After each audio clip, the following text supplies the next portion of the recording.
Precisamente sobre el caso Mancuso y los posibles errores en su extradición a Colombia, el procurador Fernando Carrillo anunció una indagación preliminar para tratar de establecer responsabilidades. Esa fue una de las revelaciones que hizo el jefe del Ministerio Público en entrevista con nuestro director Juan Roberto Vargas y en la que calificó de inexplicable que el Senado haya elegido a su sucesora 5 meses antes de que acabe su periodo. Carrillo también hizo duras críticas al gobierno por la forma como ha manejado y ha enfrentado la ola de masacres de las últimas semanas. Incluso dice que no es justo y no es suficiente ir a los sitios, hacer unos anuncios y luego devolverse a Bogotá. En el diálogo con Noticias Caracol también hubo dardos de Carrillo para el Ejecutivo. Lo calificó de mediocre por el desarrollo del acuerdo de paz y a la justicia transicional, la que criticó duramente por su falta de resultados. Muy bien, saludamos a esta hora al señor Procurador General de la Nación, el doctor Fernando Carrillo. Señor Procurador, muchas gracias por atendernos en Noticias Caracol. Muchas gracias, Juan Roberto. Un gran gusto estar con ustedes aquí esta noche. Bueno, señor Procurador, ya eligieron a su sucesora 5 meses antes. A usted le quedan 5 meses. Usted me corrige, va a estar hasta el 16 de enero de este año en el cargo. 5 meses con muchos temas pendientes en la Procuraduría. ¿A qué le va a apuntar en este tramo final? ¿Cuál va a ser la prioridad, señor Procurador? Bueno, lo primero que hay que decir, Juan Roberto, es que realmente fue un poco inexplicable que se tomara una decisión tan rápida, pero bueno, esos son los hechos. Como dicen los campesinos, no por mucho madrugar amanece más temprano, pero estamos clarísimos, Juan Roberto, y estamos diseñando precisamente en estos días un plan de 100 días, me hacen falta 138 días como Procurador General de la Nación, enfatizando en varias cosas. Primero, dejando con raíces muy profundas todo lo que hemos hecho en protección de derechos de los colombianos, particularmente los grupos más vulnerables, las poblaciones étnicas, indígenas, afros, campesinos, todas las víctimas, tanto del conflicto que ya suman 9 millones, las víctimas del COVID, apreciado Juan Roberto, que hemos tenido acciones durante todos los 150 días del confinamiento y por supuesto cerrar las decisiones disciplinarias que nos hacen falta, que tienen que ver con todos los hallazgos en tiempos de COVID y por supuesto las que venían de atrás. Entonces la idea es no dejar investigaciones abiertas, la idea es poderle entregar a la nueva procuradora decisiones de primera, de segunda instancia, decisiones definitivas en materia disciplinaria y dejar además muy establecidas también una cantidad de acciones judiciales que hemos interpuesto ante los tribunales con el propósito de garantizar los derechos de los colombianos para cambiar sus vidas. A propósito de acciones disciplinarias, señor Procurador, el viernes pasado usted destituyó e inhabilitó por 20 años al alcalde de Armenia y esta decisión se conoce justo después del famoso fallo de la CIDH sobre el caso de Gustavo Petro. Pareciera que la Procuraduría con este fallo del alcalde de Armenia está como reivindicando que tiene dientes, que tiene facultades y que independientemente de lo que haya dicho la Comisión Interamericana de Derechos Humanos, va a seguir ejerciendo su labor de sancionar y en este caso destituir a funcionarios elegidos popularmente. Juan Roberto, en este caso particular estamos tanto interpretando la sentencia de la Corte Interamericana como fallando de conformidad con lo que nos ha autorizado el Consejo de Estado, incluso en una sentencia posterior a la misma de la Corte Interamericana y varios pronunciamientos de la Corte Constitucional. Lo que digo en la sentencia de la Corte Interamericana es que hay que hacer unos ajustes a las normas y le dio al Estado colombiano el plazo de 1 año para hacer esos ajustes. ¿Eso qué implica? Que las realidades no van a cambiar hasta que no se produzcan los ajustes. Y yo tengo que poner en marcha mis competencias disciplinarias, sobre todo con actos de corrupción. Es que, Juan Roberto, no podemos ceder 1 milímetro en los temas de corrupción, como ya lo hemos dicho. Mire, señor Procurador, otro tema clave es el de las últimas semanas, este doloroso capítulo de, o mejor, esta novela de horror con varios capítulos, las masacres en Colombia. Van más de 45 muertos en el mes que está terminando, en el mes de agosto. Al margen de la discusión semántica que se armó y política sobre si se llaman homicidios colectivos, si se llaman masacres, lo que queda otra vez en claro, Procurador, es que al Estado, no a este gobierno, a todos, al Estado en general le quedó grande la violencia en ciertas zonas del país. Sí, lamentablemente, Juan Roberto, yo creo que esto es como una especie de déjà vu, un regreso al pasado, y eso lo tenemos que impedir.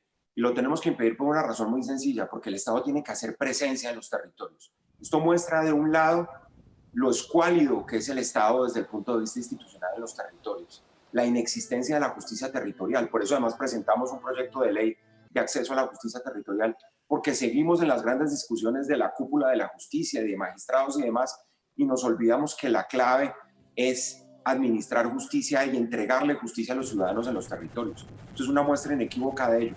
Y sobre todo algo que es fundamental, Juan Roberto, es muy importante que llegue la fuerza pública a los territorios, pero eso no puede ser pasajero y no debe llegar sola. O sea, no se trata solamente de llegar con camuflados a estas zonas que eran zonas de conflicto y zonas donde prácticamente la ausencia del Estado es total, sino que llegue la oferta social, que lleguen médicos, que lleguen educadores, que lleguen los servicios públicos, las vías y la justicia local. Yo insisto muchísimo en esto. Aquí no va a haber paz territorial, apreciado Juan Roberto, si no hay justicia local. Mire, señor procurador, le voy a leer a partes y quiero que me ayude un poco, ayude a nuestros televidentes a ampliar estos conceptos tan duros y tan crudos que usted dio en una entrevista al diario El País de España en la semana que está terminando.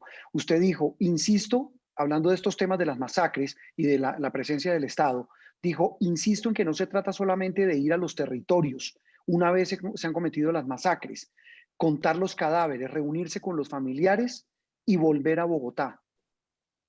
Sí, yo creo, Juan Roberto, que de lo que se trata es de volcar un modelo geopolítico del Estado colombiano que está centralizado. Yo lo he repetido muchas veces. La bogotanización del Estado colombiano implica que el Estado no está en los territorios, en la Colombia profunda, en esa otra Colombia.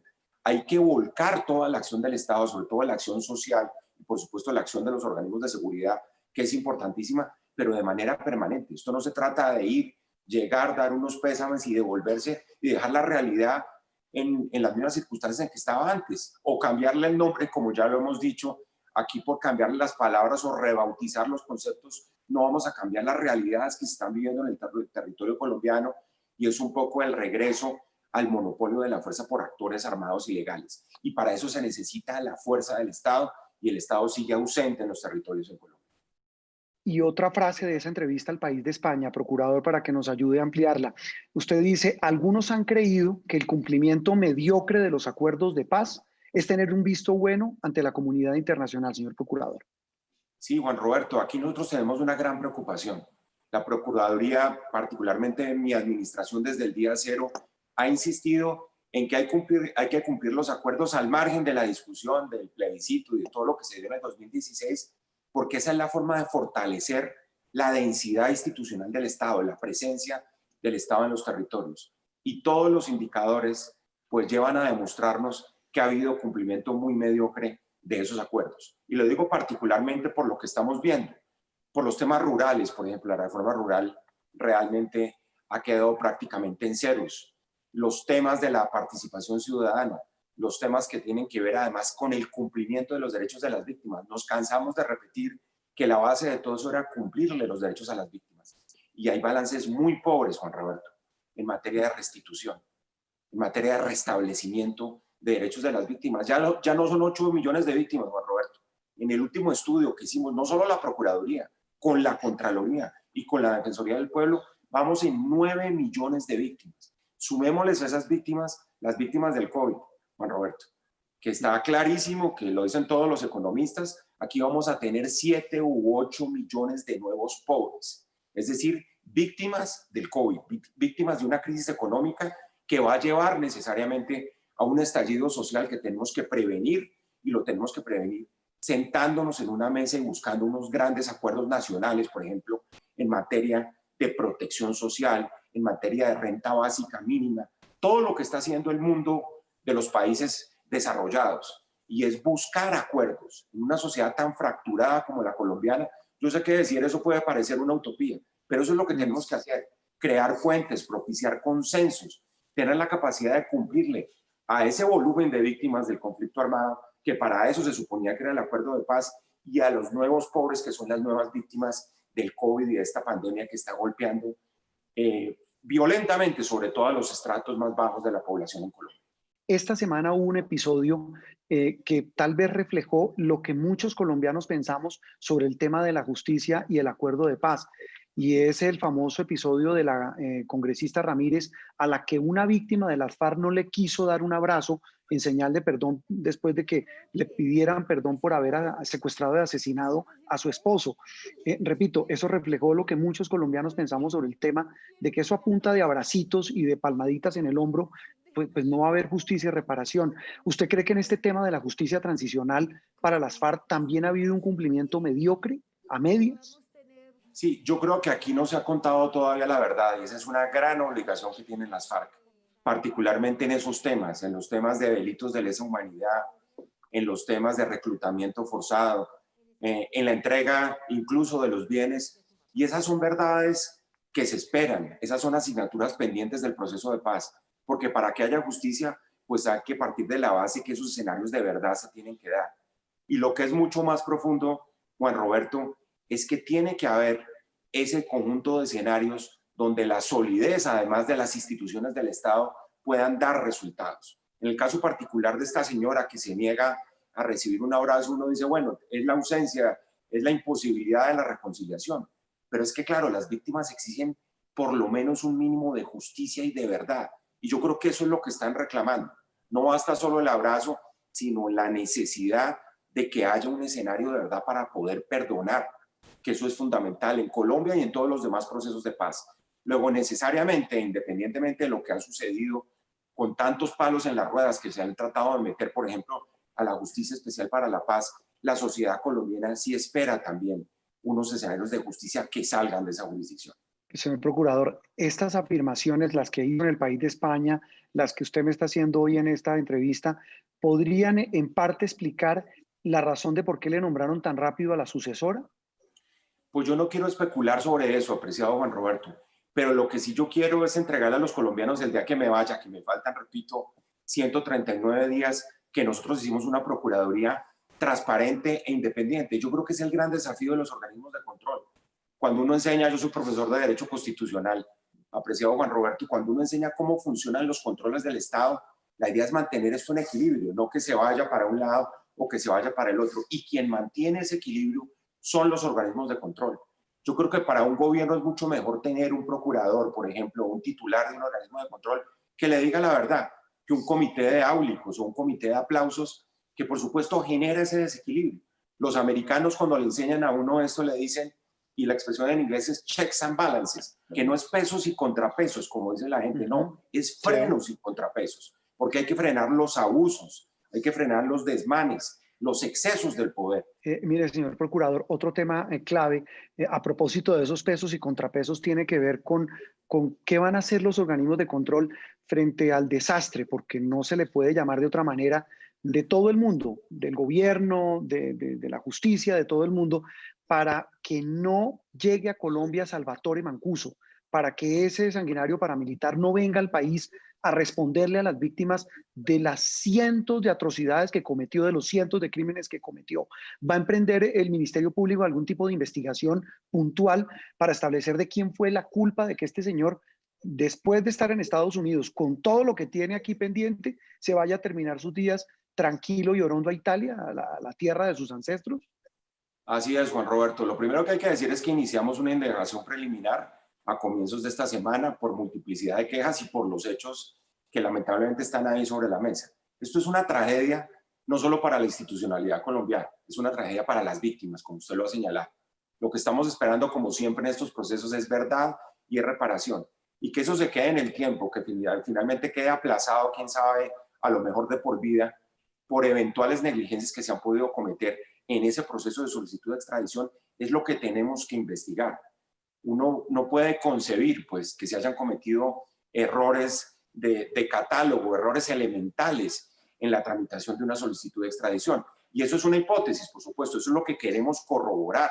Todos sabemos de la maravilla de relación que tiene Colombia con Estados Unidos en materia de cooperación judicial. O sea, hay que descubrir, por ejemplo, hace cuánto tiempo se inició ese proceso, si de verdad se hizo bien o se hizo mal, con qué propósito, además, y con qué argumentos se solicitó la extradición. Todo eso hay que investigarlo.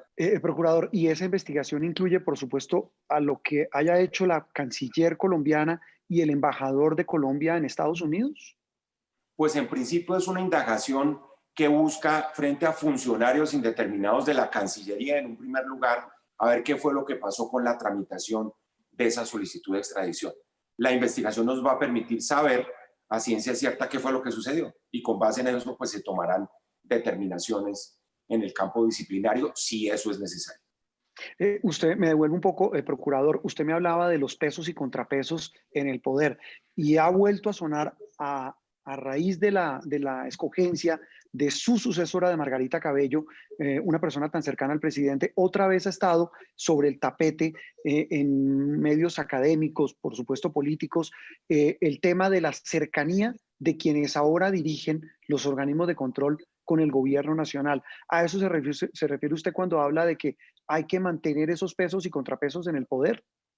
Yo creo, Juan Roberto, que eso es de la esencia de los frenos y contrapesos, es de la esencia de los organismos de control. Por eso, claro, juzgar anticipadamente qué va a suceder, pues eso yo no lo voy a hacer, yo no puedo prejuzgar. El origen de las personas, además, no necesariamente indica cómo van a actuar. Por eso yo creo que todos estamos de acuerdo en que la clave es actuar con independencia y tener un respeto absoluto por la independencia de los poderes públicos y de la autonomía. Por ejemplo, esto que ha venido sucediendo con algunas decisiones judiciales que pretenden ser controvertidas por los funcionarios públicos. Eso no tiene ningún sentido, eso es demoler el Estado de Derecho. Juan Roberto, en la misma forma como la política no tiene por qué entrar a las decisiones judiciales, uno tampoco puede utilizar la política para controvertir las decisiones judiciales, sobre todo cuando es funcionario público. Y eso lo debe respetar desde el presidente de la República hasta el más modesto de los funcionarios públicos. Uno no puede, yo lo dije con mucha fuerza en su momento, aquí hay que acatar y no atacar las decisiones judiciales. La base de un Estado de Derecho es la independencia del Poder Judicial y el respeto de sus decisiones. Llamar a la desobediencia civil contra determinados órganos del Estado es simplemente comenzar a destruir el Estado de Derecho y un poco entrar a caminar por los caminos del autoritarismo que son tan peligrosos. A eso puntualmente se refiere usted, procurador, a la actuación del expresidente Uribe, los congresistas del Centro Democrático, el mismo gobierno, el mismo presidente, hablando de la decisión de la Corte que ordenó detener al exmandatario.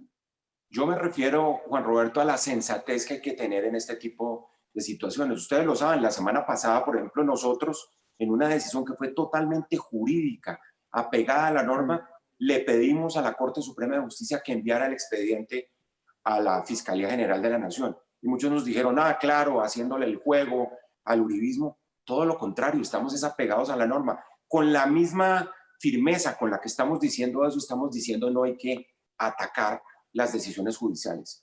Ahí, procurador, lo que pasa es que con esta polarización que está viviendo el país y que generó esta decisión de la Corte y que hoy tiene el país otra vez inmerso en semejante discusión cuando estamos en medio de una crisis profunda por la pandemia, pues usted ha hecho de nuevo el llamado para que se calmen los ánimos y para que busquemos una salida, sobre todo de respeto a las instituciones, frente a decisiones tan duras como estas. Así es, Juan Roberto, es que yo creo que el país no solo está polarizado, el país está completamente fracturado. Y aquí solo se admiten interpretaciones extremas de las realidades. Así vamos hacia el caos y hacia la anarquía. Aquí vamos a tener un estallido social de unas dimensiones tan grandes que si no somos capaces de prevenirlo con diálogo social, con grandes acuerdos, vamos, quién sabe a dónde llevar no solo el sistema económico, sino los sistemas de protección social, y esto va a tener una gran repercusión política. Escuchándolo, procurador, hablar de polarización, hablando de la crispación que vive hoy Colombia, pues muchos dicen que usted está allanando el camino para una candidatura presidencial. ¿Se va a lanzar a la política cuando salga del Ministerio Público? ¿Se va a lanzar a la presidencia? ¿Va a buscar esa carrera presidencial? Yo quiero decirlo con toda claridad, apreciado Juan Roberto. A este país le sobran candidatos presidenciales.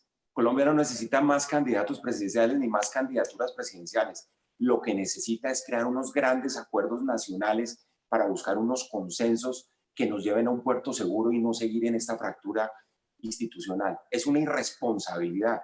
En el momento más crítico que ha vivido Colombia en los últimos años, pretender en vanidades y en aspiraciones personales. ¿A qué aspiro? A poder construir esos puentes de diálogo. Pero no me respondió. ¿Se lanza o no se lanza? Para nada. ¿Le seduce? No, señor, Yo creo que después de esta experiencia de 4 años, yo tengo que defender un poco el legado que queda en la Procuraduría. Y eso se puede hacer desde la academia, se puede hacer, por supuesto, desde lo público. Pero yo creo que la prioridad de Colombia, antes de pensar en las elecciones, es tratar de buscar unos acuerdos, como se hizo hace 30 años en el marco de la Constituyente. Pues, señor Procurador, ha sido un gusto charlar con usted. Gracias, de verdad, como siempre, muy querido por atender a Noticias Caracol. Juan Roberto, muchísimas gracias, un abrazo y un saludo muy especial a toda la audiencia de Caracol.